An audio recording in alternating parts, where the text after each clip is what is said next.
Chris, did you just kind of see a little more of the intensity, especially defensively tonight, that you wanted to? Absolutely. I mean, we looked a lot more like ourselves. Obviously, the start was great for us. That's what we needed. Set the tone. I thought we were pretty consistent there with everything other than the beginning of the second half. But other than that, it was exactly the response that we needed. So. Does this series feel like one that's going to have to be won on the defensive end, just kind of like just by buckling down that way? I think for sure. I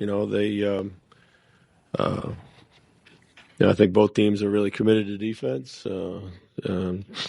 But we for sure have to take all the easy baskets out of the game. And, I think try to figure out a few other things I think that they're doing as you do in the series and it goes along. But, of course, defense is going to be huge. So. Message the third quarter there when they cut it to 7, called timeout. What were the things that you were looking for them to get back to at that point? Yeah, taking care of the ball. We had like 3 or 4 sloppy turnovers, just real sloppy turnovers. And then it just got kind of loose on the other end and soft there.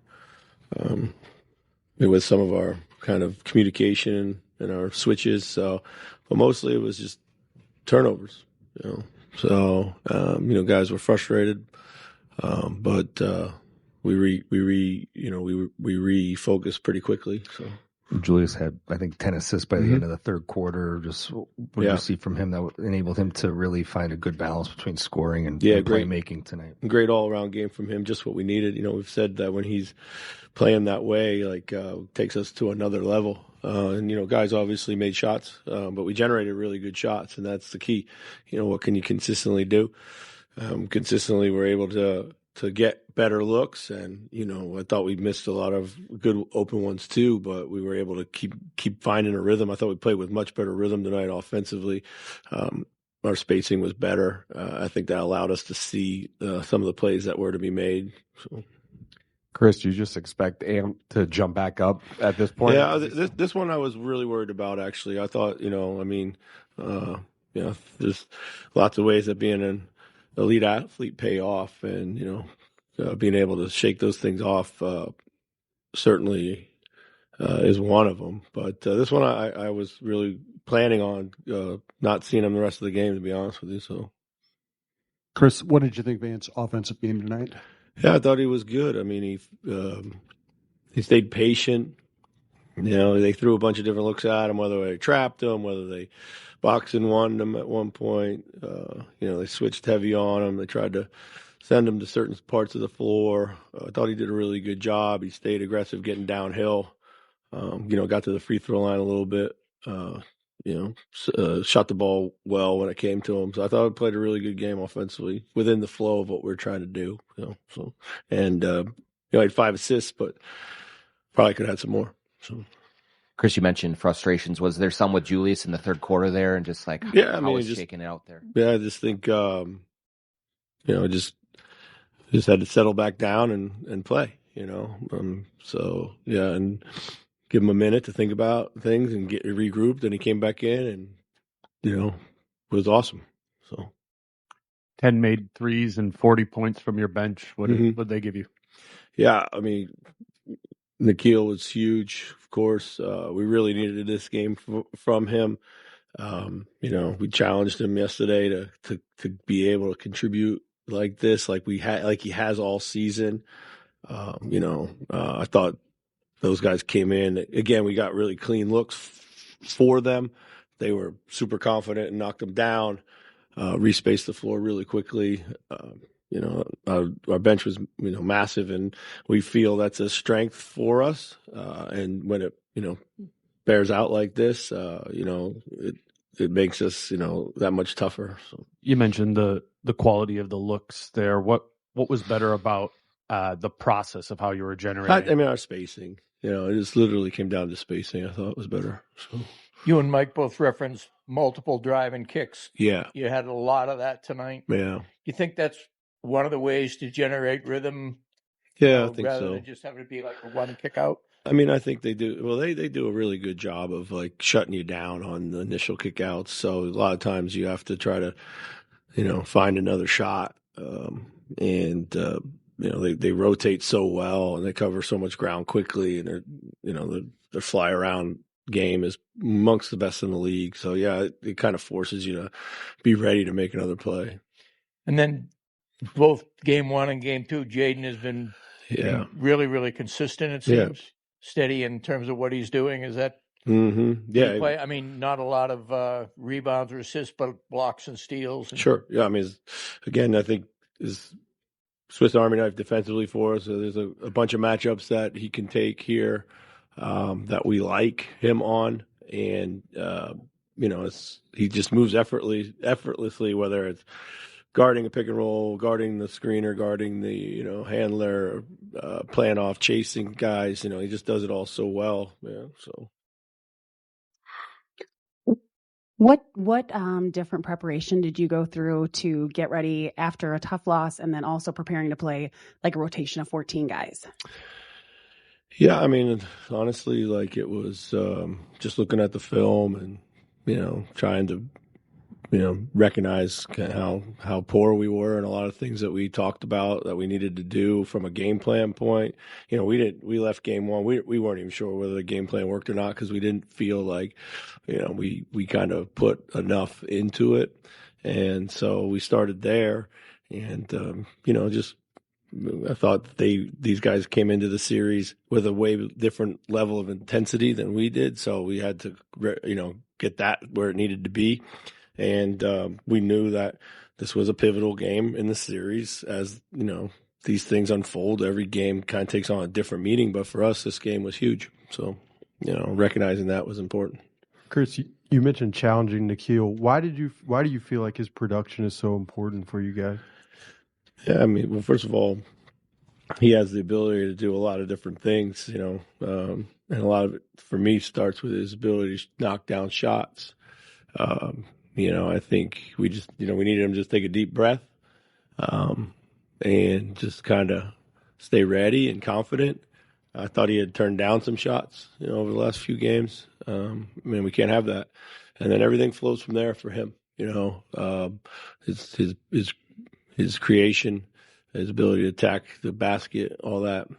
We need him. We need his ability to guard multiple guys. We need his size, his length, his toughness, and so it was really important to get him a game like this. Coach, no rebounds, no rings. They out rebounded you again. How is that possible?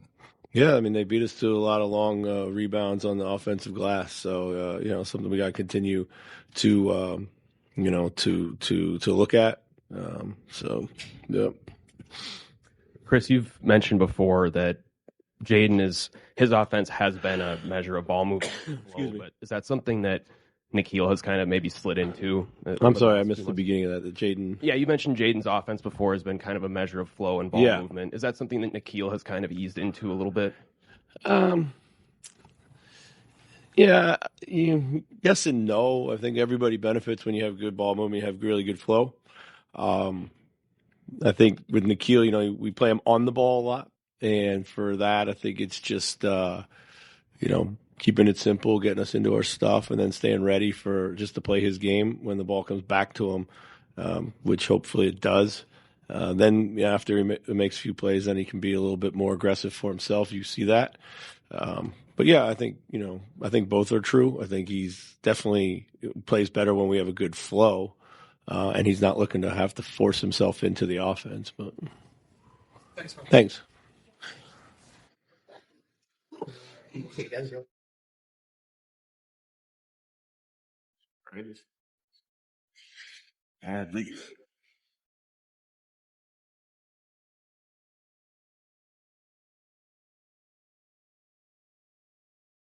For either you guys, they get it within 7 early in the third quarter, and then you guys take off from there. What was needed to respond in that moment, and what kind of helped you guys rebuild the lead? Sense of urgency, just understanding the moment, and we had a slack on our end on just, I guess, bringing the energy, playing hard, took our foot off the gas just a little bit, and we were able to regather ourselves and bring back the intensity that we brought in the first half. Nikhil, coach said that they challenged you guys, you specifically yesterday, to produce at the level that they know you can. obviously you answered the call tonight. How do you take messages like that? And I guess, did you put anything on yourself to make sure that you delivered? Just embracing it. At the end of the day, they're only saying that because they believe in my ability. And for me, can't run from a challenge. God's willing, years from now, I can show my son what I was able to do. And just a life lesson on how when you face adversity, you got to step up to it. Can't back down from it. Jaden, the difference between game 1 and game 2 in terms of what you were supposed to do on defense, what goes into that different mindset, trying to stop one guy versus pretty much doing a little more switching, doing a little bit more multiple coverages? Really just got to, know the personnel. For real, I would say just when Curry's not on the court, his gravity is carried most of the time when he's out there. So when I be guarding him, I got to face guard. But just guarding Jimmy, just try to make it hard for him. He does a lot of the dirty stuff, offensive rebounds, playmaking. So just kind of being a shadow to him. And then on offense, have you gotten better at knowing when to pick your spots and when to be aggressive, when not to be aggressive? It seems like you're playing in the flow, but you're also getting in the flow a lot more than you used to. Yeah, you could say that. Just knowing the people who's guarding me most of the time, it's smaller guards. So just knowing even if they're in front of me, I could still shoot over them and just get to my spot. So, yeah. Nikhil, you mentioned facing adversity. I guess, how tough, or what was the toughest part of this stretch, do you feel like? I think for me, being too optimistic at times and kind of heavily relying on the next game to be the game. Tonight it was just about, let me just focus on bringing the pace, rebounding, everything that didn't require the ball going in the basket. So for me, I think that's why it opened everything up, because I was able to kind of take that pressure off of being good on that side and just doing what my team needs me to do outside of just trying to score. We got guys like Jaden who's playing in the flow and now starting to show you guys what he could do a long time ago, and people are surprised by it. But Ju, who's making plays, Ant, who's going to be Ant. So for me, it was just trying to sprinkle that in as best as I could, and tonight it really opened up. Jaden, Coach mentioned before the game that he felt like the team was stewing in the game 1 losses and unhappy, upset with what happened in game 1 the last couple of days here. So what was the mood like at practice, kind of the last 36 hours for you guys before you took the floor tonight? I'll say, we had good energy. I'll say we had a business approach. Just even in practice and then shoot arounds, just making sure we're getting everything right, all the coverage is right, and then just knowing today we had to come with energy and come with urgency in the first quarter, and we almost got up 20-0. So we just got to start like that every game, and I feel like we hold ourselves. For both you guys, Nikhil and Jaden, you guys obviously are going to have urgency tonight coming off the loss. You're going to have the home court crowd behind you. What are the most replicable aspects of tonight that you can bring to game 3? I'll say our starts again as well. I feel like, I guess they say we play better on the road. So when everyone's against us, we also play better. But just coming out with the right mindset of knowing that if we win the game 2, we can run off 2 more. Keeping that fire lit, having a sense of urgency, knowing what each game means. And someone had asked me earlier about was tonight a must-win, but having that approach every night, because you never know which game you'll need or what can happen in the next day. So as much as it is, yes, there's always going to be another day, at the same time, having that sense of urgency to understand the moment and that it can't come back. You can never get these moments back, so enjoying it and making the most out of it. Jaden, off of that, you've spoken before about how much you actually love playing on the road and having that road crowd. Why do you like playing on the road so much? I don't know. Everyone against us, I've kind of been like that forever since high school. I never liked playing at home. Not say I don't like y'all or nothing, but it just, I don't know, it brings that I don't know, that aggression or something. I really don't know for real. For either one of you, what was it like to watch Julius perform tonight, particularly in that second quarter after Ant went out? He kind of went on a heater there. Shit. It was really good. Randle. Yep, just doing what he does best, being aggressive, using his strength and his force to create gravity, to make the defense commit. Out of that, he made plays. He had 11 assists. and he was able to finish, get to the free throw line, just kind of do a little bit of everything. You can really see that tonight the game slowed down for him, especially in that second quarter. Jane, we've seen it all throughout the season, but especially in these two playoff series, just the advantage you guys have with your bench. What has it been like just to know how much you guys can rely on guys 6, 7, 8 every night? I mean, it's a great feeling to have, even just knowing the man that's coming in to get you can put in the same production that you can. So just knowing, like, we trust each other, and even if we're having a bad game, knowing, like, if you don't finish, you still got to cheer your teammate on because, like, tonight, Kill was going, and he had a good night, and it could be anyone's night, and we just got to be there for each other. For both of you, you've seen Ant get hurt in games before. It looks bad, and he comes back. What was your level of concern tonight when you saw him go down? Did you think he was really hurt, or did you think he was going to be fine? Like, you never really know. Yeah, you never really know. Superman for real. Yeah. It's because you never know which one is, like, really bad, especially when you don't get to see them. Thanks. But he always finds a way. Like, one thing about Ant, he's not going to sit out. Like, he's got to be damn near dead. Yeah. Yeah, I've seen it before. Like, yeah, he got to have his leg chopped off or some shit. My fault. All right.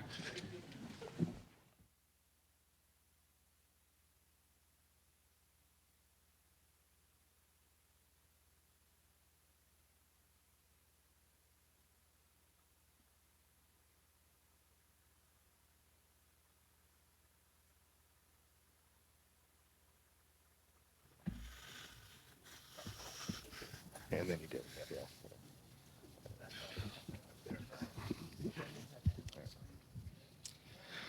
Ready? Yeah. Julius, you had 10 over here to your left. You had 10 assists by the end of the third quarter. Just what was the key for you finding the right balance between scoring and playmaking tonight that maybe opened up for you as opposed to game one? Yeah, I think that was just something I looked at on film. I felt like I made, some pretty good reads last game. We just all were in a funk. And today we were in a little bit of a better rhythm, obviously. But, yeah, I felt like sometimes, last game I might have overpassed when I got to my spots and could have looked the score. And, so I tried to have a little bit of balance for both. But, I mean, credit to our guys, our team, man. Everybody knocked down shots. They were in the right place like they were last game. We just made shots. Julius, how rare is it to see a team use like 13, 14 guys in a playoff series and like a revolving door coming in and out of there in that game? Mm-hmm. You guys have to get used to different guys. How rare is that in a playoff series? It's rare, but at the end of the day, it's also Steve Kerr. He's kind of done that all year. If you watch their team, and hats off to him. He has every guy on their bench prepared and ready to play. So you really got to be locked into the scouting report and know what each player does, and just know their tendencies because he's not afraid to use anybody on his bench. Julius, it was really night and day last game versus this game. Do you guys feel like you were overconfident at all last game, especially coming off such a great win against the Lakers and the Golden State Warriors struggling? No, I don't think we were overconfident. I think we were rusty. This is not the team to be overconfident versus. They're a championship team. They have championship DNA. We've said that from the beginning. So if we want to win this series, we're going to have to, take every game seriously, and we're going to have to win every game. It's not going to be handed to us. So we know who they are and what they're about from top to bottom. And, we just got to continue to, put ourselves in a position to win because they're not going to beat themselves. Julius, what does it do for you guys when Nikhil is knocking down shots the way he was tonight? It does exactly what it did tonight. It opens the game up, opens the floor up. Kill, he's a huge part of our team. He has been all year. And, obviously he's, struggled a little bit with his shot, but he does so many different things for our team other than just shooting the ball intangibles. And, he works his butt off every single day. He's the first one in the gym every single day. So when somebody works like that, it's only a matter of time before things turn around. And, he stays, true to who he is and continues to work and has a game like, he had tonight. So hopefully he can keep building on it because when he does that, like I said, it's huge for our team. Julius, you've been matched up with Draymond in the regular season and in the postseason a lot. What kind of mental makeup does it take going in knowing a guy that plays defense as well as he is, but also is kind of a provocateur, trying to get inside your head, inside of the team's head? I mean, I don't know. I got a lot of respect for Dre. What he's done in his career, just who he is as a player, and what he means to that team. So I've never really experienced any of that. With him, it's always been a mutual respect, between us. But I mean, no matter who it is, I try to focus on our team. I don't really try to focus on the other player, what the opposing team is doing necessarily when it comes to those things. What do you have to do to have success against him when you're matched up with him? I mean, you just got to make him work, on both ends of the floor. He's, obviously a gifted passer and playmaker on the offensive end on the floor. So you got to make him work. And then defensively, he's all over the floor. So, just continue to, try to, make him work, put him in multiple actions, run the floor, crouch the glass, anything to make him exert, a high amount of energy. It's no different than any other great player in this league.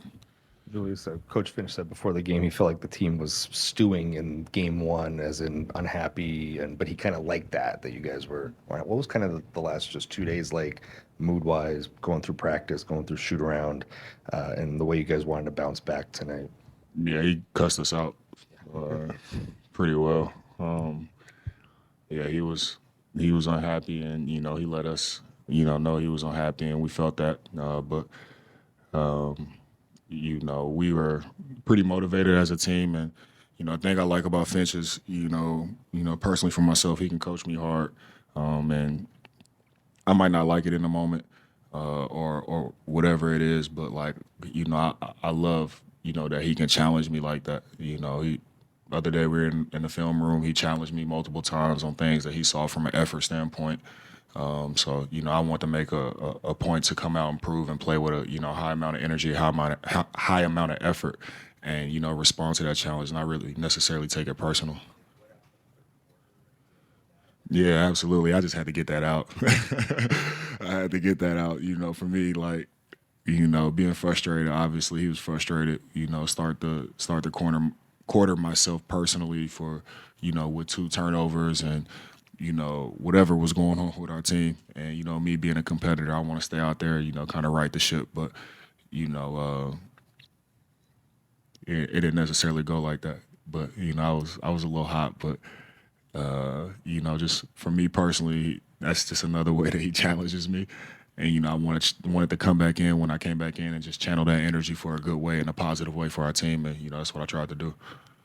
Julius, had to ask, you spotted Michael Irvin out there in the crowd. You smiled. What's your relationship like with him? And yeah, that's my guy. I've known Mike since I was like 14 or 15 years old. Me being a Dallas kid, a Dallas native, a huge Cowboys fan, growing up watching Mike, growing up watching primetime Deion. I used to play with Deion's son. So I used to go to Deion's house all the time, and he was a great mentor of mine at a young age. And then Mike, I went to school with his son in high school, so he used to come to my games in high school and be around all the time. So I've known Mike, forever. So that's like family, and for him to come to Minnesota and come to a game, that's a pretty cool thing, pretty big deal. So, it was amazing seeing him. Julius, you had a lot of matchup advantages on the offensive end tonight. When you guys are playing at the rhythm that you are, what's kind of your decision-making process in initiating ball movement or just decisively going to the rim? Yeah, I just read what the defense is doing. It's pretty simple, to be honest. If they're going to double team me or, play in the gaps and, create for my teammate and, just be patient in that. And if they're not going to do that and take my time and play me one-on-one, then, get to the lane, make a shot. If my teammates have the ball, just move on the offensive end, find open spots and, spot up, shoot threes and, just catch my rhythm like that. So I just try to simplify the game and make it easy as possible for myself and my teammates.